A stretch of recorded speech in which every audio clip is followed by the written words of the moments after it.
The day my husband was buried was the worst day of my life. But it was not the hardest moment of that day.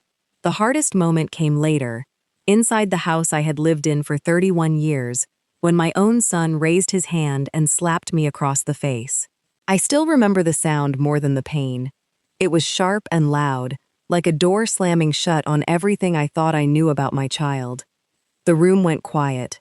My daughter-in-law Kelly stood by the hallway with her arms crossed, like she had been waiting for exactly that moment. My son Daryl looked down at me, his eyes cold and flat, and he said the words I still hear in my sleep to this day. "This isn't your home anymore, Mom. Get out." I was 63 years old. I had just come home from burying the man I loved for 38 years. My cheek was hot and burning. My knees felt weak. But I did not scream. I did not argue. I did not beg. I looked at my son for a long moment. Then I picked up the small overnight bag I had packed that morning, thinking I might need it in case the grief became too heavy to drive home through. I walked past Kelly without a word. I walked past the kitchen where I had cooked 1,000 meals. Past the hallway where I had hung Daryl's baby pictures. Pictures that were already gone from the wall, I noticed. I opened the front door and stepped outside. The autumn air hit me like cold water. Some of the funeral guests were still in the driveway, cars that had not yet pulled away from the reception. A few neighbors saw me come out. My neighbor Joe Hines, who had lived 2 houses down for over 20 years, started walking toward me with her mouth open like she was going to say something. I shook my head just slightly, and she stopped. I walked to my car. I put the bag in the back seat. I sat down and closed the door. I did not cry. Not yet. Instead, my hand moved slowly into the right pocket of my coat. My fingers found the small rectangular recorder I had slipped in there that morning, without thinking much about it. Or maybe not without thinking. Maybe some quiet, older part of me had known that something was coming. I pressed the tiny button on the side to check the red recording light. It had been running the entire time. Every word was in there. Every terrible word. And the sound of that slap. My husband Clifford had told me something once, years ago, when things between us were difficult, and money was tight, and the world felt too heavy to carry. He had pulled me close and said quietly, the way he always said his most important things, "Carol, if anything ever goes wrong, just stay quiet and let the truth do the talking." I had not fully understood what he meant back then. I think I was beginning to understand it now. I started the car and I drove. To understand what happened to me, you have to go back to the beginning.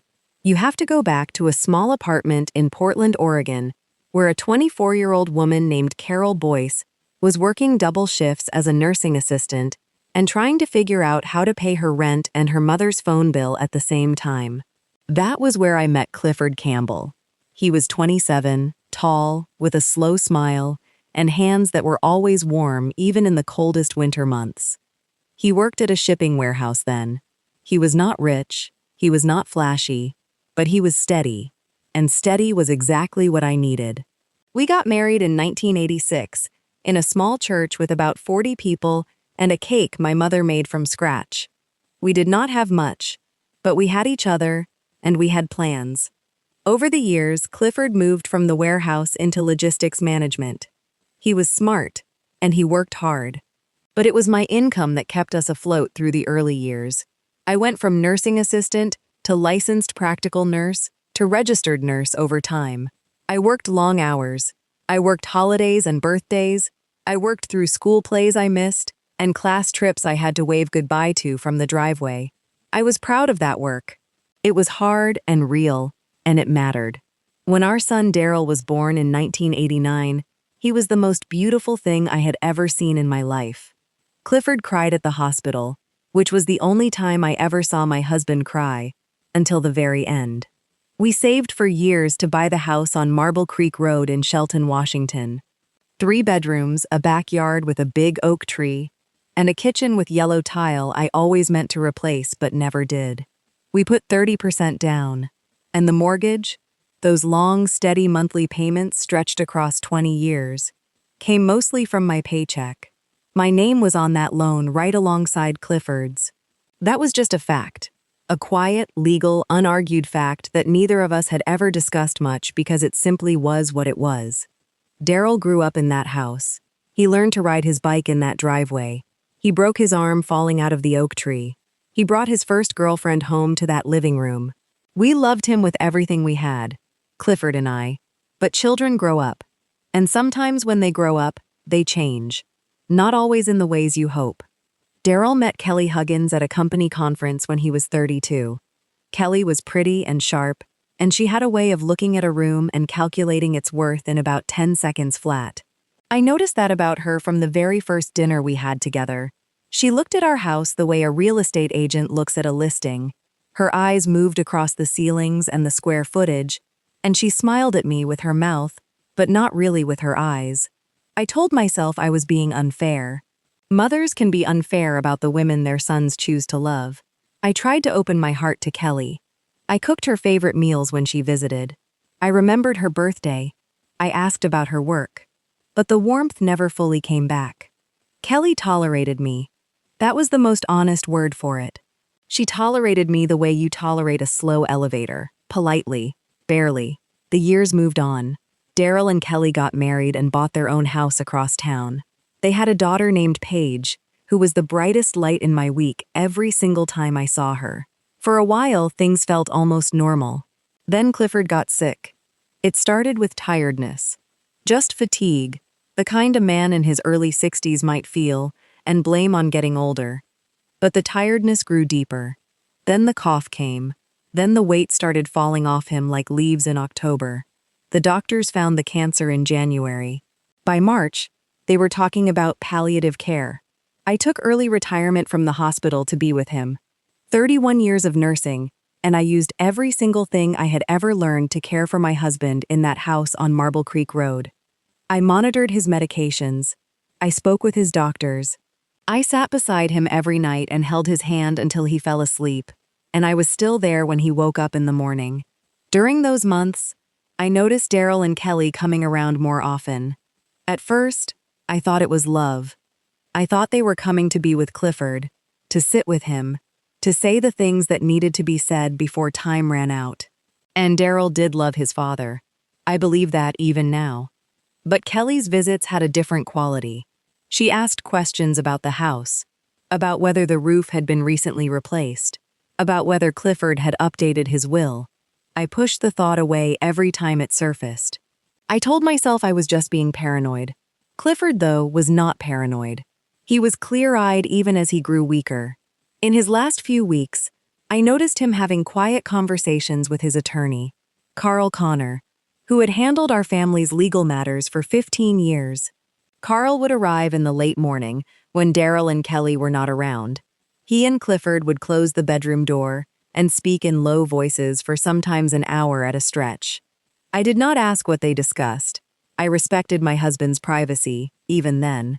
One evening, about 2 weeks before Clifford passed, he held my hand tighter than usual and looked at me with very clear, steady eyes.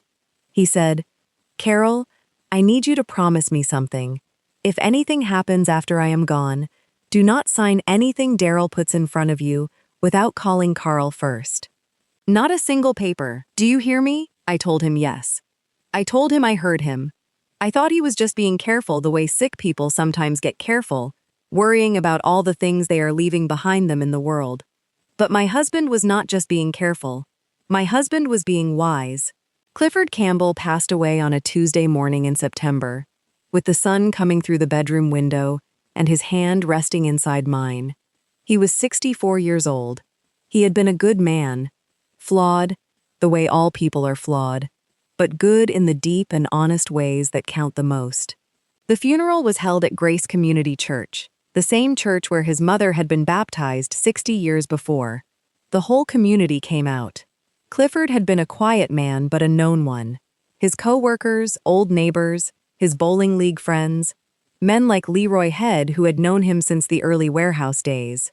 The church was full of people who had been touched by the simple, steady goodness of a man who never made a big noise about anything. My dearest friends Amy Williamson and Colleen Blair sat on either side of me through the entire service. their hands finding mine when the pastor began to speak about a life well lived. I do not know if I would have made it through that hour without them on either side of me like two warm walls keeping me upright. Clifford's old friend Suzanne Curtis sang near the end of the service. Her voice floated up to the high wooden ceiling, and every single person in that church went completely still.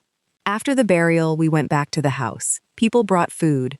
There was coffee and quiet conversation, and the low murmur of people remembering a man they had loved. For a few hours, grief and warmth existed in the same space, and it felt bearable, almost gentle. Then the guests began to leave. One by one, the cars pulled away from the driveway. Joe Hines hugged me at the door and told me to call her day or night. I thanked her and watched her go. And when I turned back around, I found Daryl and Kelly standing in the middle of the living room. Daryl was holding a piece of paper. Kelly had her arms crossed.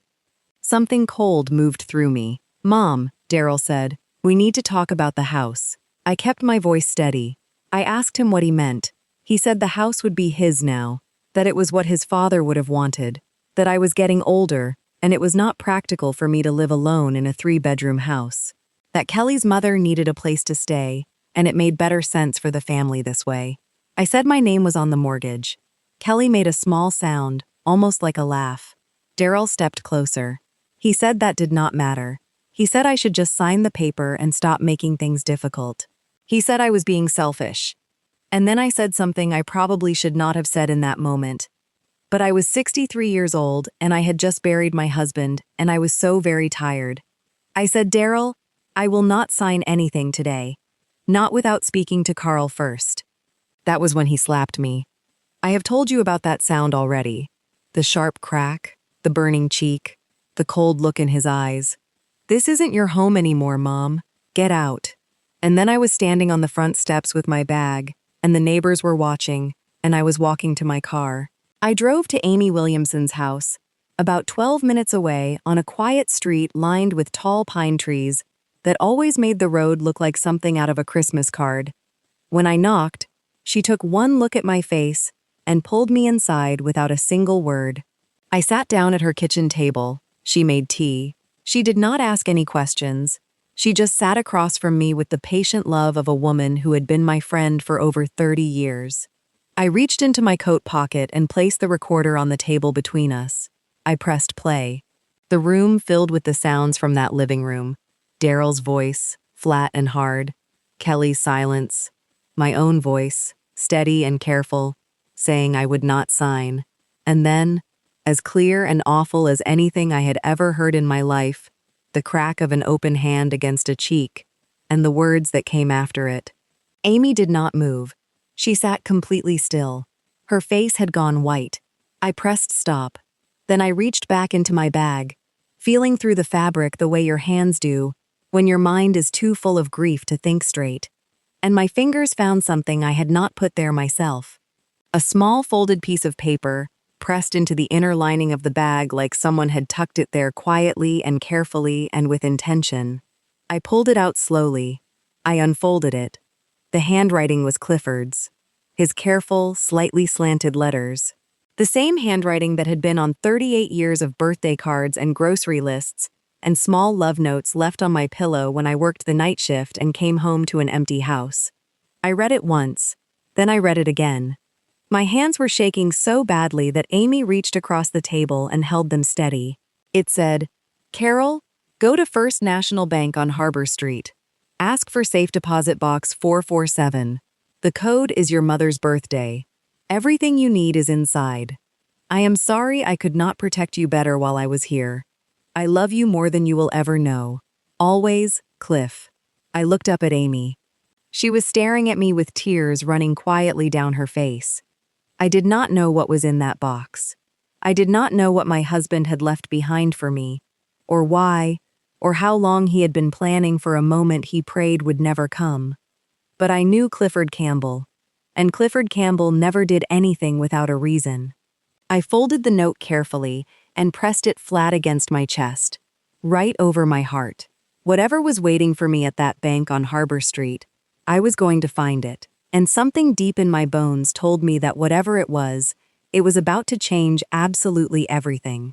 I slept that night on Amy Williamson's couch with Clifford's note folded inside my closed fist. I do not think I slept more than 2 or 3 hours. Every time I started to drift, I would hear that sound again. The slap. Daryl's voice. "This isn't your home anymore." And then I would open my eyes and stare at the dark ceiling and breathe. Amy checked on me twice during the night. She did not say anything either time. She just stood in the doorway for a moment and then walked quietly back to her room. That is the kind of friend Amy Williamson has always been. She does not fill silence with noise just to make herself feel useful. She just shows up and stays close, and lets you know that you are not alone. After 30 years of friendship, I had learned that the quietest kind of love is often the strongest kind. By 6 in the morning, I was sitting up.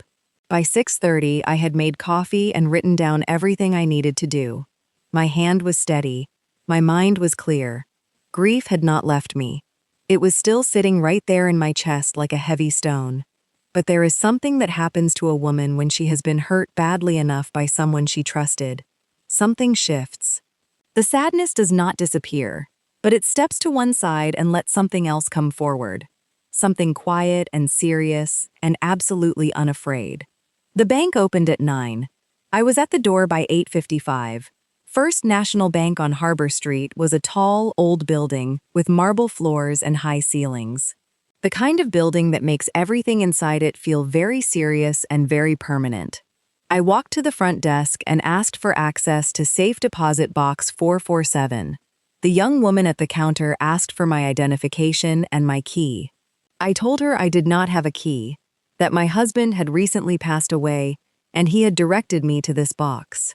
She asked for the death certificate. I had one in my bag. I had learned long ago, from 31 years of nursing, that paperwork matters more than tears in most official rooms. There was a short wait. A manager came. There were forms to complete. I signed everything calmly, and then a quiet man in a gray suit led me to a small private room in the back of the bank and set a long metal box on the table in front of me. He left me alone. I sat for just a moment before I opened it. My hands rested flat on the cool surface of the box, and I thought about my husband, about those closed-door meetings with Carl Connor in the last weeks of his life, about the way he had looked at me the morning I promised not to sign anything without speaking to Carl first.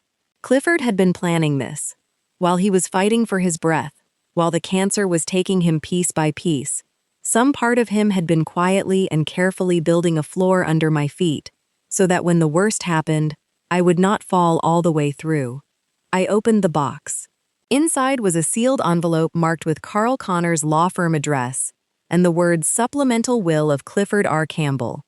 Beneath it was a letter written in Clifford's handwriting across 3 pages, and beneath the letter was a folder of documents I recognized immediately. The original mortgage agreement for the house on Marble Creek Road, with both my name and Clifford's printed clearly at the top. Co-borrowers, joint legal owners of record. I read Clifford's letter slowly. I read it twice. By the time I finished the second reading, I had tears running down my face, but I was still breathing steadily, still thinking clearly. Clifford had written the letter 4 months before he died. He wrote that he had watched Kelly closely during her visits and seen something in her eyes that he recognized from his own experience. A certain kind of hunger that has nothing to do with love and everything to do with ownership. He wrote that he did not want to believe Daryl would allow it. He had raised his son to be better. But he wrote that love makes a person blind to certain things, and a wife with that kind of hunger has a powerful influence over a man who has grown up to need her approval. He wrote that he was leaving a supplemental clause in his will, added formally through Carl Connor, and signed by 2 witnesses, which stated in plain legal language that if Daryl Griggs ever verbally threatened, physically harmed, or attempted to remove Carol Boyce Campbell from the family home at any point following Clifford's death, all inheritance rights would transfer immediately and fully to Carol. Every asset, the house, the savings, the small investment account Clifford had built quietly over 20 years without ever making a big deal about it. He ended the letter by writing something so simple and so Clifford that I pressed the paper against my face for a moment and could not move. He wrote, I hope none of this is ever needed, Carol. I hope Daryl does the right thing, and you can throw all of this away. But I love you too much to leave you without armor. You gave your whole life to this family. You deserve the last word. I sat in that small bank room for a long time. Then I folded everything carefully, put it in my bag, and walked out into the morning. I called Carl Connor from the parking lot. He answered on the second ring. Carl was a steady man in his early 70s, the kind of attorney who speaks slowly and carefully because he knows that every single word he says matters. I told him briefly and plainly what had happened at the house the previous afternoon. There was a short pause on his end. Then he said quietly that he had been expecting my call. He asked me to come into his office. I drove over immediately. Colleen Blair, who I had called from Amy's that morning, met me there.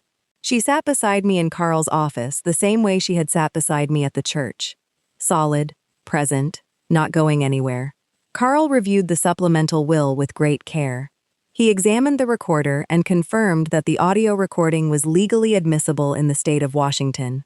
He looked at the mortgage documents and confirmed what I already knew. My name was on that loan. I was a legal co-owner of the home at Marble Creek Road. Daryl had no standing to evict me.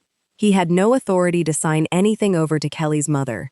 He had no ability to remove my name from the title without a legal proceeding that he would not win. Then Carl looked at me across his desk and said that the recording of the slap and the verbal eviction constituted exactly the conduct described in the supplemental clause. That the moment it had happened, the inheritance transfer was already legally triggered. All he needed to do now was file the formal paperwork and notify Daryl.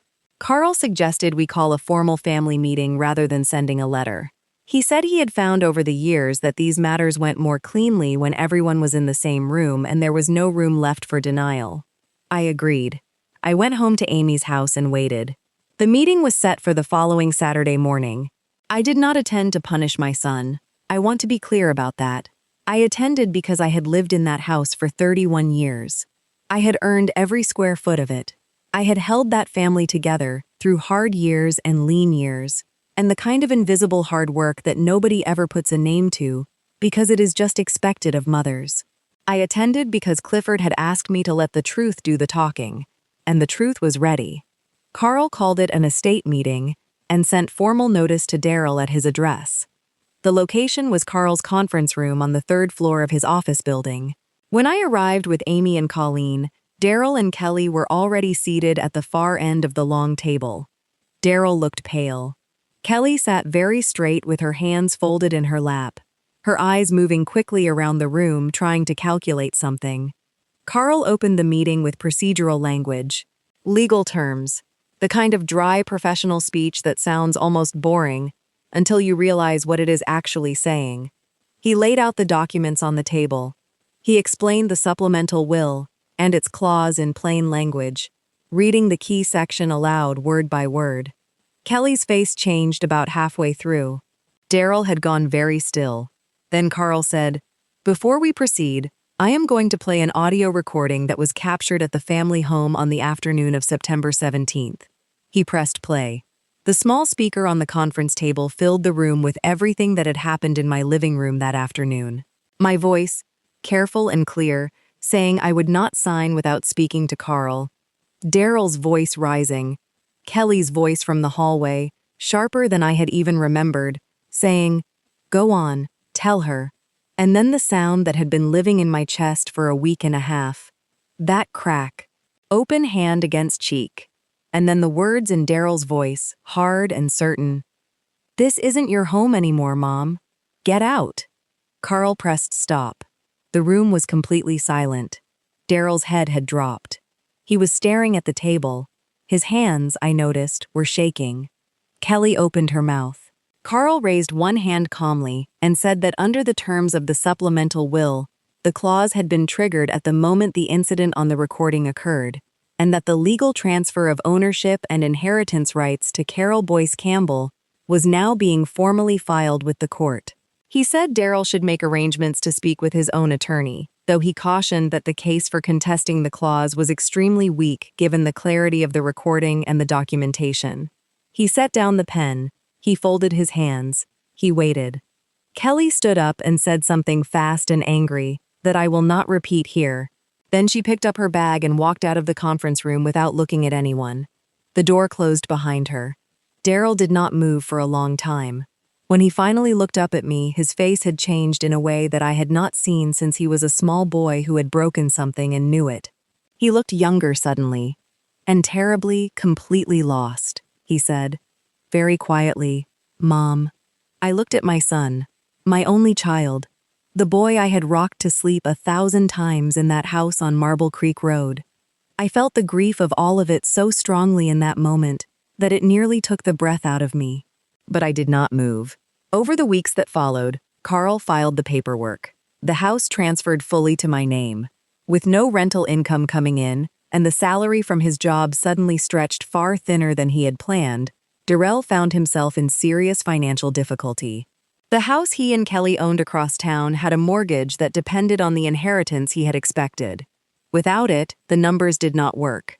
He called me twice. The calls were polite and strained and filled with the particular kind of desperation that sounds like it is asking for forgiveness but is actually asking for money. I did not answer. Then one evening, 3 weeks after the family meeting, Daryl appeared at Amy's front door. Amy looked at me from across the kitchen, and I nodded, and she let him in. He stood in Amy's living room. He was thinner than I had ever seen him. He was wearing a gray jacket that looked like it needed to be washed. He looked at me for a long moment, and then he did something I had never once seen my son do in 40 years of knowing him. He dropped to his knees on Amy's kitchen floor. He said, "Mom, please. I am asking you to please help us. We are going to lose the house. Kelly is barely speaking to me. I know what I did was wrong. I know it. I don't know what was in my head. I am so sorry. Please." I stood very still, and I looked at my son kneeling on the floor, and I felt something move through me that was not quite pity and not quite anger. It was something older and quieter than either of those things. It was the weight of understanding that love is not the same as enabling, that forgiving a person does not mean handing them back the power to hurt you again, that the kindest thing you can do for someone who has chosen cruelty is to let them live with the full weight of that choice until they actually understand what they have done. I said, "Daryl, I forgive you. I will always love you, but I am not going to save you from this." He stayed on the floor for another moment. Then he got up slowly and walked out. The house on Marble Creek Road went on the market 2 months later, but I did not list it with a standard real estate agent. I had spent those weeks thinking carefully about what my husband had built and what it should become. Clifford had been a man who believed that a home was not just a building, it was the people inside it, and what they gave to each other. He would not have wanted that house sold to the highest bidder and turned into something cold and empty. I called a woman named Jo Hines first, my neighbor, who had been sitting on the board of a nonprofit called the Evergreen Elder Foundation for several years. Jo introduced me to the foundation's director. We sat together over coffee and I told her what I wanted to do. I wanted the house on Marble Creek Road to become a transitional shelter for displaced senior women. Women who had been pushed out of their homes. Women who had lost their footing and needed somewhere safe to stand while they found it again. Women like me. The foundation agreed. The sale closed 8 weeks later. My share of the proceeds was more than I had ever held in my hands at one time in my life. I sat with that number on a piece of paper for a whole evening. I thought about all the years of nursing shifts and early mornings and missed school plays and double shifts during the holidays. I thought about what Clifford had said at the end. "You gave your whole life to this family. You deserve the last word." I had already looked at the listing weeks before. A small cabin on the edge of a lake in a quiet corner of Alaska, far enough from the noise of everything to breathe properly. A front porch, pine trees, cold, clean air. A lake so still in the mornings that the sky and the water look like one unbroken thing.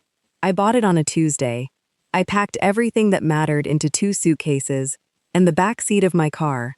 Amy and Colleen stood in Amy's driveway and hugged me so long that all 3 of us started laughing through our tears. Jo Hines had sent flowers to Amy's house that morning. Suzanne Curtis had called the night before and sung just a little bit of a hymn over the phone, her voice warm and golden even through a small speaker. Leroy Head, Clifford's old friend from the warehouse days, sent a card that arrived the morning of my departure. Inside it, he had written only one line. Cliff always said you were the strongest person he knew. Now the whole world gets to see it. I drove north. I drove for a long time through changing light and changing landscape, through small towns and long stretches of road, where there was nothing on either side but open land and sky.